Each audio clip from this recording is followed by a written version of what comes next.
कहते हैं कि विज्ञान जो है सिर्फ किताबों में नहीं जीवन में उतरना चाहिए। हमारे मध्य प्रदेश में ये विज्ञान जो है किताबों से कितना जीवन में और मध्य प्रदेश में उतरा है। मध्य प्रदेश फॉर्चुनेट है इस मामले में कि हम विज्ञान के क्षेत्र में हमें ऐसे माननीय मुख्यमंत्री मिले हैं अभी, जो खुद विज्ञान एवं प्रौद्योगिकी को लीड कर रहे हैं। हमारे जीवनचर्या में हमारे ऋषि मुनियों ने इस तरह की परंपराएं जो वैज्ञानिक, आज उसकी जरूरत है कि उस वैज्ञानिक सोच को हम समझाएं। और पानी का ये संकट जो है, आपको क्या लगता है प्रकृति की समस्या है या हम इंसान जो है हमारी भी बहुत सारी भूल चूक हुई है? और मैं मानता हूँ सब सहमत हैं कि ये मैन मेड प्रॉब्लम है। और हम एक उदाहरण ही दूँ तो कोरोना काल में यदि जो लॉकडाउन था, इस प्रकृति ने अपने आप को, जहाँ मानव का उसमें इंटरफेरेंस नहीं था, अपने आप को ठीक कर दिया।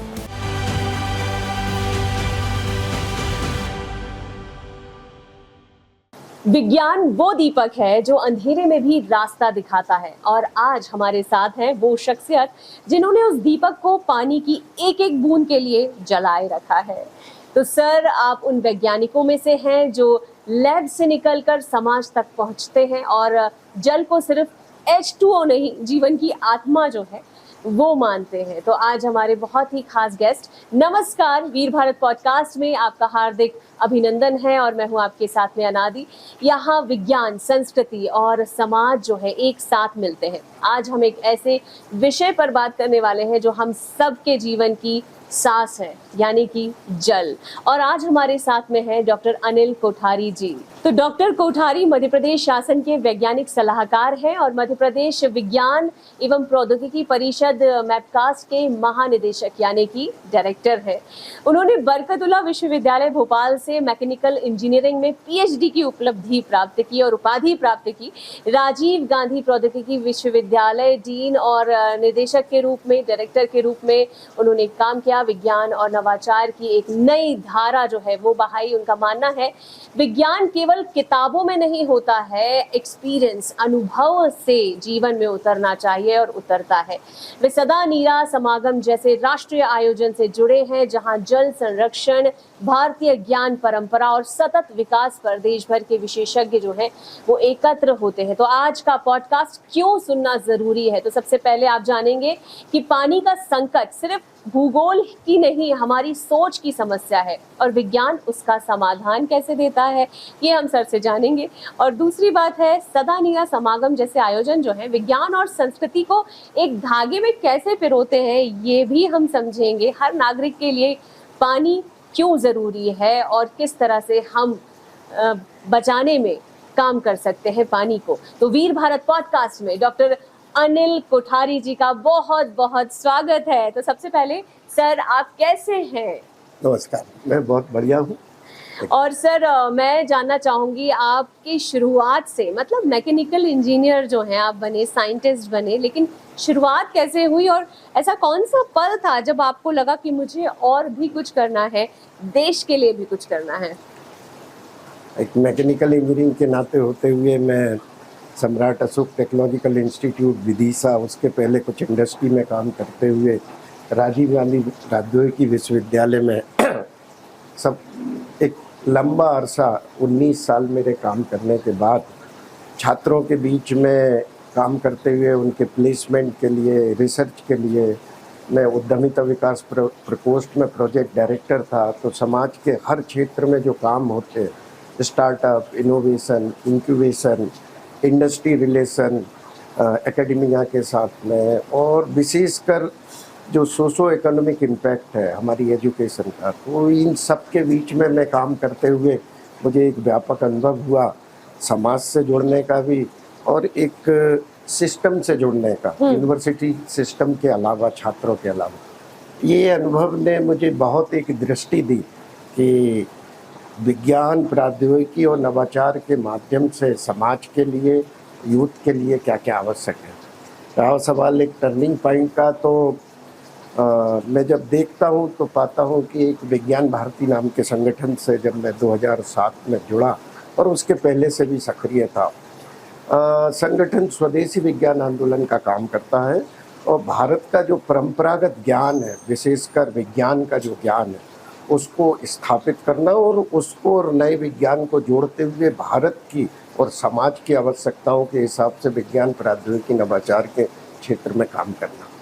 वो एक टर्निंग पॉइंट था। पूरे देश में हर विषयों पे सम्मिलित होना, वैज्ञानिकों के साथ संवाद करना, ग्राउंड लेवल रियलिटी जानना, उनके सॉल्यूशन, समस्याओं को जानना और उनके पॉसिबल समाधान जानना। उसने एक समग्र दृष्टि दी कि क्या विज्ञान प्रौद्योगिकी नवाचार की भारतीय जो मूल पर जो एक वैचारिक अधिष्ठान है भारत का, जो समग्रता का, जिस सस्टेनेबल डेवलपमेंट की बात आती है वो हमारे विचार में था ही नहीं, क्योंकि हमारे डीड्स ऐसे थे प्रकृति के साथ। तो उस दृष्टि ने मुझे एक बड़ी सोच और विज्ञान के क्षेत्र में समाज के साथ और सिस्टम के साथ काम करने का एक अवसर प्रदान किया, मैं ये मानता हूँ। सर, आप कहते हैं कि विज्ञान जो है सिर्फ किताबों में नहीं, जीवन में उतरना चाहिए।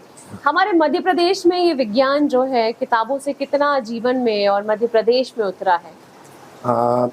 मध्य प्रदेश फॉर्चुनेट है इस मामले में कि हम विज्ञान के क्षेत्र में हमें ऐसे माननीय मुख्यमंत्री मिले हैं अभी, जो खुद विज्ञान एवं प्रौद्योगिकी को लीड कर रहे हैं। संभवतः पूरे देश में इतना खुद मुख्यमंत्री और ग्राउंड लेवल भारत का जो परंपरागत विज्ञान है और नए विज्ञान को जोड़ते हुए प्रदेश को कैसे एक नए 2047 का जो अभ्युदय मध्य प्रदेश है, व्यापक रूप से हम लोगों ने काम किया है। और मध्य प्रदेश में हम रूरल क्षेत्रों तक, क्योंकि ये एक साइंटिफिक टेम्परामेंट डेवलप करने का एक मिशन है, फंडामेंटल ड्यूटी है इस सिस्टम की कि हम लोगों के बीच में जाएं। और जो हमारी परंपरागत एक बहुत ही खूबसूरती है कि हमारे जीवनचर्या में हमारे ऋषि मुनियों ने इस तरह की परंपराएं जो वैज्ञानिक थी, आज उसकी ज़रूरत है कि उस वैज्ञानिक सोच को हम समझाएं, लोगों की दृष्टि क्लियर हो। और मध्य प्रदेश इस मामले में फॉर्चुनेट है कि यहाँ के लोगों की दृष्टि वैज्ञानिक भी है और उसमें काम करने की बहुत आवश्यकता है इसमें निश्चय। इसीलिए हम विभिन्न माध्यमों से रूरल तक एरियाज तक हम विज्ञान को उनके घर तक ले जाने का प्रयास कर रहे हैं कि वो फंडामेंटल ऑफ साइंस और दैनिक जीवन के विज्ञान को समझ के अपने जीवन पद्धति को बदलते हुए कुछ इस तरह का काम करें कि ये जो समस्याएं दिखती हैं ये कम की जा सकें, संरक्षण और संवर्धन भी किया जा सके। सर, जल संकट की अगर हम बात करें तो किस तरह से आप देखते हैं जल संकट? मतलब भूजल स्तर जो है, अंडर वाटर जो है, वो धीरे धीरे कम होता जा रहा है और पानी का ये संकट जो है, आपको क्या लगता है प्रकृति की समस्या है या हम इंसान जो है हमारी भी बहुत सारी भूल चूक हुई है? तो निश्चित रूप से ये, और मैं मानता हूँ सब सहमत हैं कि ये मैन मेड प्रॉब्लम है। और हम एक उदाहरण ही दूँ कि कोरोना काल में अभी जो लॉकडाउन था, इस प्रकृति ने अपने आप को, जहाँ मानव का उसमें इंटरफेरेंस नहीं था, अपने आप को ठीक कर लिया। हमारे सारे जल स्रोतों में एक बहुत बड़ा अंतर आपको दिखा था। तो ये नीड वर्सेस ग्रीड का इशू है कि हमारे समाज ने जो विकास किया है, तो इस विकास, सो कॉल्ड विकास के साथ में हम ग्रीड में चले गए। हमने यूरोपियन, यदि आप कंट्रीज़ को देखेंगे तो पर कैपिटा कंजम्पशन उनका विकास का आधार, ये एक मूल समस्या है जिसने कि हम जो प्रकृति का संतुलन है उसको डिस्टर्ब किया और उसके मूल में सबसे ज़्यादा पानी को डिस्टर्ब किया।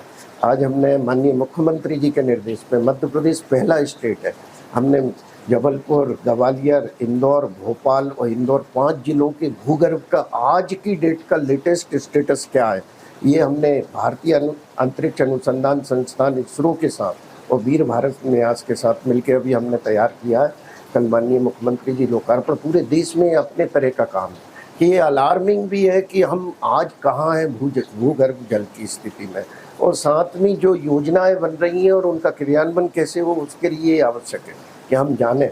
और निश्चित स्थिति निश्चित रूप से चिंताजनक है जो भूगर्भ की स्थिति है। और आने वाले समय में जब हम कहते हैं कि जल है तो कल है, और उसमें भूगर्भ की बहुत बड़ी, क्योंकि हम बहुत सारा जल भूगर्भ से उपयोग करते हैं। बिल्कुल। और सर, सदा नीरा जैसा जो समागम हो रहा है, ये जो आयोजन हो रहा है, इसमें 2 तरह का संतुलन, जैसे कि आपने कहा, संतुलन बनाए रखना बहुत ज़रूरी है। यहाँ एक बहुत प्यारा संतुलन है, वैज्ञानिक हैं, विज्ञान है और दूसरी तरफ कला है और कलाकार है। ये समागम जल को बचाने का एक छोटा सा प्रयास है। तो ये सदा नीरा, इस आयोजन के बारे में क्या कहेंगे? और इस तरह के आयोजन और होते रहना चाहिए। एक और चीज़ कि लोग इस तरह के जो आयोजन हैं, आपको क्या लगता है कि ये आयोजनों से उनको लगता है कि हाँ, हमें जल के लिए कुछ हम खुद कुछ कर सकते हैं, जल संकट को बचाने में एक छोटा-सा, जैसे गिलहरी ने रामायण में कहते हैं ना कि एक छोटा-सा सहयोग किया, वैसा कुछ? ये जल गंगा संवर्धन अभियान पूरे देश में अब अद्वितीय रोल मॉडल के रूप में निकल के आया है। माननीय मुख्यमंत्री जी ने इसको जिस तरीके से जन से जोड़ के इसे एक जन आंदोलन, जो कि एक आज की आवश्यक जरूरत है कि हम जन आंदोलन के माध्यम से जल संवर्धन, जल संरक्षण और जल के लिए काम कर सकते हैं। और भारत का यदि हम संस्कृति देखें तो जल से जीवन है। हमारी हर संस्कृति, हमारी हर मान्यता है, हमारे हर व्यवहार में जल का उपयोग है।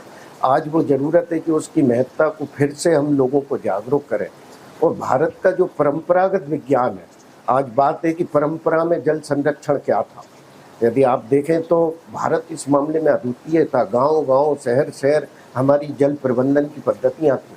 तो इस जलगंगा संवर्धन और सदा नीरा के माध्यम से भारत के परंपरागत विज्ञान को, आधुनिक विज्ञान को, आज हम रिमोट सेंसिंग एप्लीकेशन के माध्यम से बात कर रहे हैं, सैटेलाइट्स के माध्यम से हम बात कर रहे हैं, नवीनतम टेक्नोलॉजी को उपयोग करते हुए हम किस तरीके से आगे भविष्य में योजना बना के इसको ठीक कर सकते हैं। तो ये एक अद्वितीय है कि सारे लोगों को जोड़ के, और जल केवल जल नहीं है इसको मानते हुए इस पे काम करना।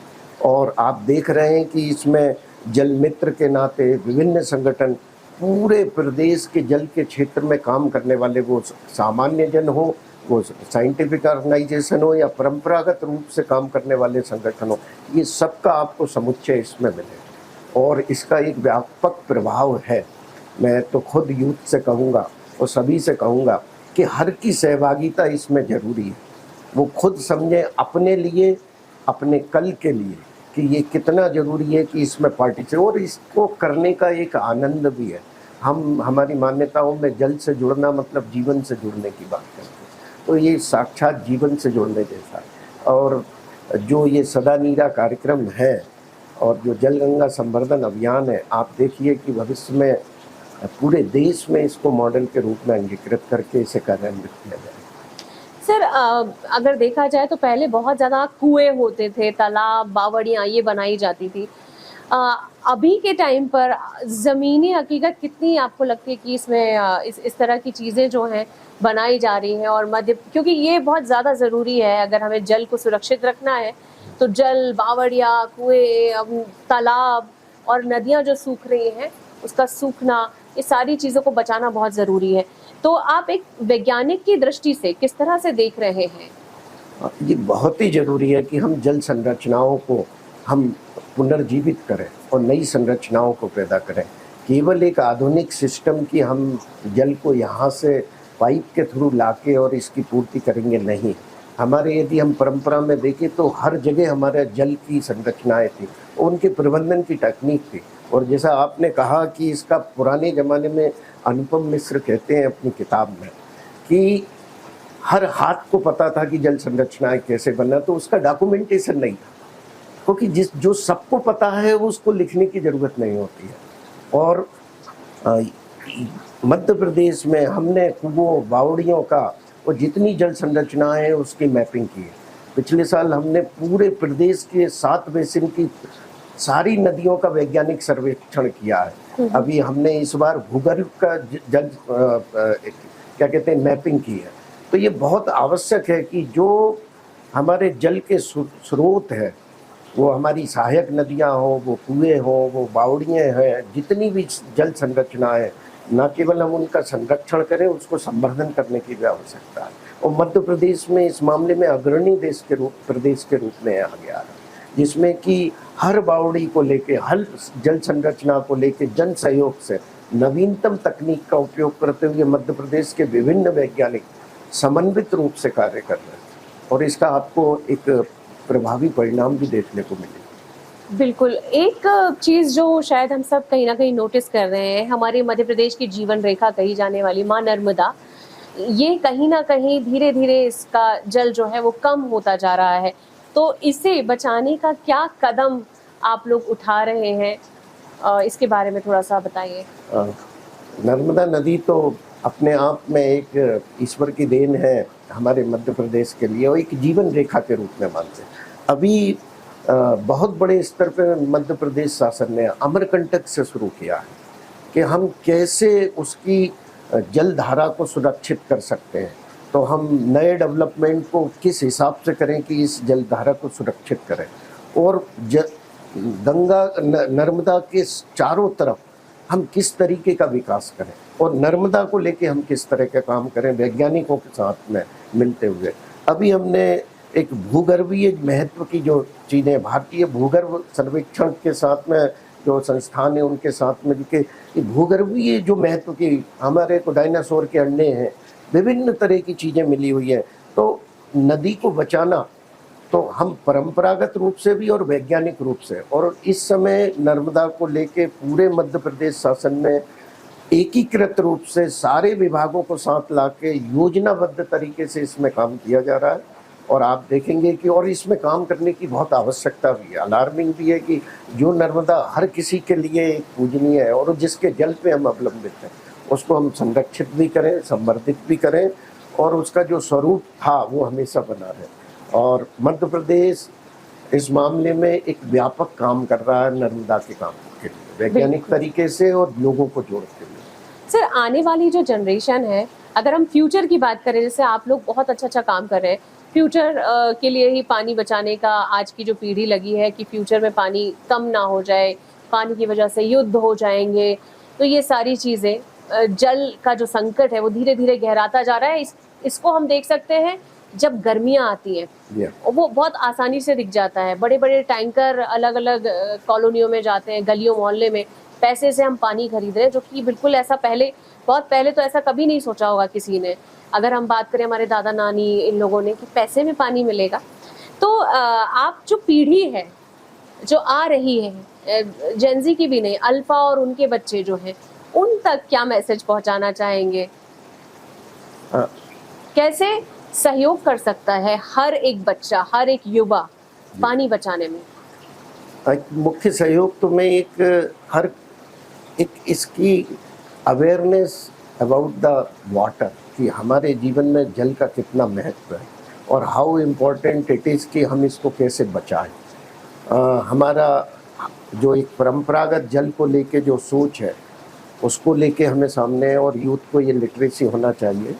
और मैं ये मानता हूँ कि हर किसी की जिम्मेदारी है, व्यक्ति अपने से शुरू करे। तो मैं यूथ से कहूँ, सुबह से रात तक हम अपनी जीवन पद्धति में चंद बदलाव, हम अपने व्यवहार में और हम जो काम करते हैं उसमें हम चंद परिवर्तन करके अपना योगदान कर सकते हैं, और ये एक बहुत बड़ा आंदोलन बन सकता है। तो मेरा ये मानना है कि हर यूथ को, हर नागरिक का कर्तव्य कि वो अपनी जीवन पद्धति के माध्यम से दिन में, मैं बता सकता हूँ कि हम 70 तरीके के हम ऐसे काम करते हैं जहाँ हम जल को बचा सकते हैं। इस प्रकृति को हम सहयोग कर सकते हैं, जो हमारी परंपरा है कि परस्पर हम एक दूसरे पे अवलंबित है, कि हम हैं तो प्रकृति है, प्रकृति तो है हम है, और हम उसके साथ मिलके इन अपने दैनिक जीवन के व्यवहारों को बदलते हुए हम अपना सबसे बड़ा योगदान दे सकते हैं। वो कुछ चंद एक दो चीजें जो बदलाव कर सकते हैं उसके बारे में? जैसे कि हम पानी हम पीते हैं या हम पानी का हम उपयोग करते हैं, तो किस तरीके से हम उसको कम से कम हम उपयोग करें। ये एक मैं बहुत सारे उदाहरण दे सकता हूँ, लेकिन हर किसी को पता है कि हम किस तरीके से जल को हम बचा सकते हैं। तो वेस्टेज अब हम रिसाइकिल हम किस तरह करें, वाटर रिचार्जिंग हम किस तरह करें, किस तरीके से हम जल को एक, जैसे कि हर बूंद कीमती है, तो ऐसे बहुत सारे तरीके हैं जो हम डे टू डे लाइफ में जल को बचाने के लिए और जल के संवर्धन के लिए हम काम कर सकते हैं। अपने घर में हर एक वाटर रिचार्जिंग का काम कर सकता है, और वो एक बहुत बड़ा योगदान भूगर्भ जल के लिए, एक जल के लिए बहुत है। हम समाज में और शासन के द्वारा जितने भी प्रकल्प चल रहे हैं, हम एक जल मित्र के नाते हम अवेयर भी कर सकते हैं सोसाइटी को, और खुद भी लिटरेट हो सकते हैं और अपना एक सहयोग दे सकते हैं। मूल बात यह है कि हमारा मन है तो हम रास्ता निकालेंगे और उसमें जुड़ जाएंगे। बहुत ही सुंदर बात बोली है। जिस तरह से नदी माँ नर्मदा ने रास्ता निकाला या नदियाँ रास्ता निकालती हैं और हम तक पहुंच जाती हैं ताकि हमारा जीवन जो है वो सुरक्षित बना रहे, वैसे ही आपने बहुत खूबसूरती से इस बात को रखा और वीर भारत पॉडकास्ट में आपने बहुत सारी बातें बताई, इसके लिए बहुत बहुत। बस एक अंतिम बात मैं और बताना जी सर। चाहूँगा कि हमने जल संसाधन विभाग के साथ मिलके एक state water resource information system बनाया, जैसा भारत सरकार में कि पूरे प्रदेश में विभिन्न विभागों के पास में जो डेटा और काम है उनको समन्वित रूप से एक प्लेटफॉर्म पर ला के और लोगों के बीच में लाना है स्थिति। तो उसमें भविष्य की योजनाएं बनाना, उनको कार्यान्वित करना और उसे काम करना, ये एक बड़ा काम है। तो जल को लेके हर काम करने वाली संस्थाओं को जोड़ के एक कॉमन ऑब्जेक्टिव के साथ कलेक्टिव एफर्ट करना और परंपरागत विज्ञान और नए विज्ञान को जोड़ के समाज को जोड़ते हुए काम करना, मैं समझता हूँ कि ये इस समय मध्य प्रदेश में माननीय मुख्यमंत्री जी के नेतृत्व में जल के लिए एक आंदोलन के रूप में काम कर रहा है। बिल्कुल सर, और आज के इस वीर भारत पॉडकास्ट में आपने समय दिया, इसलिए बहुत बहुत थैंक यू, धन्यवाद। नमस्कार।